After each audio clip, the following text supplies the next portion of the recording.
Menurut hukuman Romawi, hukuman salib itu adalah hukuman yang paling keji. Karena hukuman salib itu membuat orang itu matinya perlahan-lahan, jadi menderita sekali. Tapi untuk kali pertama dalam sejarah, ada seseorang yang disalib yang tidak menghujat atau tidak memaki, yaitu Yesus. Yesus itu dicambuk 39 kali pukulan, dengan cambukan di ujungnya itu ada kail, dagingnya itu tercabik atau terkoyak, janggutnya dicabut, lalu dimahkotai duri, duri-duri itu masuk di tengkorak kepalanya, jadi itu pasti darah terkucur. Belum lagi dia dipaku di tangan dan di kaki. Tahukah saudara, ketika dia dalam keadaan tersiksa atau tertekan, perkataan pertama yang keluar ketika dia disalib ternyata perkataan pengampunan atau ucapan pengampunan. Lukas 23, ketika mereka sampai di tempat yang bernama Tengkorak, mereka menyalibkan Yesus di situ dan juga kedua orang penjahat itu. Yang seorang di sebelah kanannya, yang lain di sebelah kirinya. Yesus berkata, "Ya Bapa, ampunilah mereka, sebab mereka tidak tahu apa yang mereka perbuat." Kenyataannya saudara, kita semua berdosa. Dalam Yesaya 53, Alkitab mencatat dia ditikam oleh pemberontakan kita, oleh kejahatan kita, oleh dosa kita. Jadi sebetulnya yang menyalibkan Yesus adalah dosamu dan dosaku. Kabar baiknya buat kita adalah, seburuk apapun dosamu, walaupun Anda melakukan perbuatan yang mungkin Anda sendiri gak bisa maafkan, dengar baik-baik, kalau Anda datang kepada Kristus, Dia akan mengampunimu. Kalimat kedua yang Yesus ucapkan di kayu salib, yang kedua adalah ucapan keselamatan. Lukas 23, ada dua orang penjahat di samping kanan kiri Yesus. Dua orang penjahat ini, yang satu mengolok-olok, ngomong begini, "Kalau memang kau Tuhan, selamatkan dirimu." Tapi yang satu berkata demikian, "Kalau engkau datang sebagai raja, tolong jangan lupakan aku." Dia nggak ngomong Tuhan, ampuni aku. Dia nggak ngomong begitu loh. Kenapa? Karena dia sadar dia itu berdosa. Dia cuma ngomong, ingatlah aku. Jangan lupakan aku kalau engkau datang sebagai raja. Lalu Yesus ngomong begini, pada hari ini juga engkau akan ada bersama-sama dengan aku di dalam Firdaus. Saudara, upah dosa itu maut. Tapi kabar baiknya hari ini, kalau Anda punya respon yang benar, Anda akan menerima keselamatan. Caranya gimana? Anda mengaku dengan mulut bahwa Yesus adalah Tuhan, dan Anda menerima kejuru selamatannya, dan Anda hidup dalam pertobatan. Detik Anda bertobat, Anda diselamatkan. Pastor Puji, terus gimana kalau orang itu terus berbuat dosa? Saudara, kalau ada ayam ngaku-ngaku, "Aku ini ayam," tapi terus-menerus hidupnya di air, jangan-jangan dia bukan ayam, jangan-jangan dia itu ikan. Kalau Anda orang sudah lahir baru, jatuh dalam dosa itu bisa.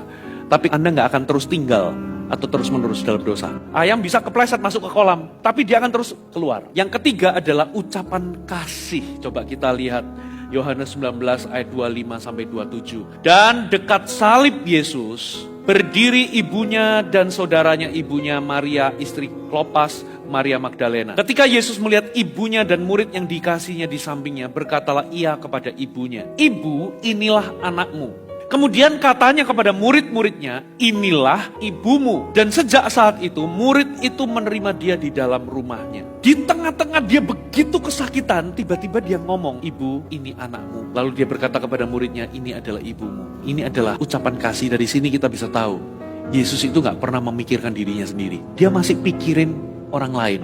Saya percaya dia bukan hanya memikirkan Ibu Yesus, Maria saja atau Yohanes. Saya percaya di atas kayu salib dia memikirkan satu persatu umat manusia. Yang keempat, ucapan penderitaan rohani.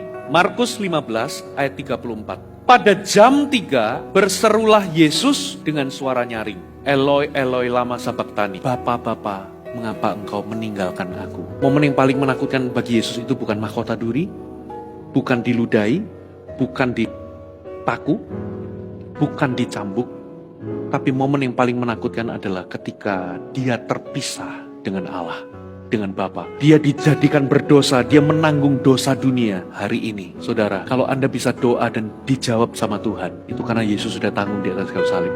Makanya hari ini, mumpung masih ada kesempatan, kalau Anda mau bertobat, bertobat sekarang. Jangan tunggu terlambat. Selama masih ada waktu, selama kasih karunia itu masih berlaku, berserulah. Jangan keraskan hatimu. Karena kalau sampai terlambat, gak ada mercy lagi. Sudah gak ada lagi pintu keluar. Yang kelima itu penderitaan jasmani. Yohanes 19, sesudah itu karena Yesus tahu bahwa segala sesuatu telah selesai, berkatalah ia, supaya genaplah apa yang tertulis dalam kitab suci, "Aku haus." Di situ ada suatu bekas penuh anggur asam. Mereka mencucukkan bunga karang yang telah dicelupkan dalam anggur asam.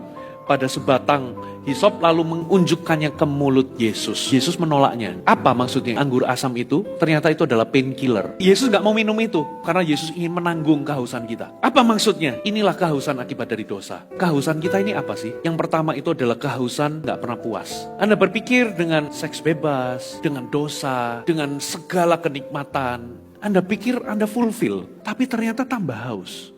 Lalu kehausan yang kedua, hukuman maut, Anda akan haus. Di neraka, orang itu menghujat Allah dan mereka disiksa siang malam tanpa ada ujungnya. Kabar baiknya, Yesuslah yang bisa memenuhi kehausan kita, dahaga kita. Yang keenam, ini adalah ucapan kemenangan. Yohanes 19 ayat 30. Berkatalah ia, sudah, lalu ia menundukkan kepalanya dan sudah selesai. Ini adalah deklarasi kemenangan. Saudara tahukah, semua jawaban persoalan kita itu ada di kayu salib. Kenapa di kayu salib? Karena di kayu saliblah terjadi pertukaran. Apa yang ditukar? Dosa ditukar dengan kebenaran. Kutuk ditukar dengan berkat. Tapi ada loh orang-orang tertentu yang sudah lahir baru, sudah di dalam Kristus, tapi kok masih ada kutuk dalam hidupnya. Makanya Anda perlu patahkan kutuk itu. Karena apa? Itu nggak otomatis. Anda perlu tengking dan Anda perlu patahkan dalam nama Yesus. Hari ini semua roh najis, roh kuasa gelap, roh keterikatan, hari ini aku putuskan hubunganku dengan itu semua. Dan aku patahkan sekarang. Semua roh jahat keluar. Keluar dalam nama Yesus. Anda ngomong aja keluar. Jangan ragu-ragu, jangan bimbang. Setan perlu diusir. Perlu putuskan hubungan dengan sengaja. Yang terakhir, ucapan penyerahan. Lukas 23 ayat 46. Lalu Yesus berseru dengan suara nyaring, ya Bapa, ke dalam tanganmu kuserahkan nyawaku. Dan sesudah berkata demikian, ia menyerahkan nyawanya. Di sini membuktikan bahwa even maut pun di atas kayu salib gak berkuasa ambil nyawanya dia. Kalau dia gak serahkan, dia gak bakal mati. Dia itu serahkan nyawanya bagi kita. Ada amin?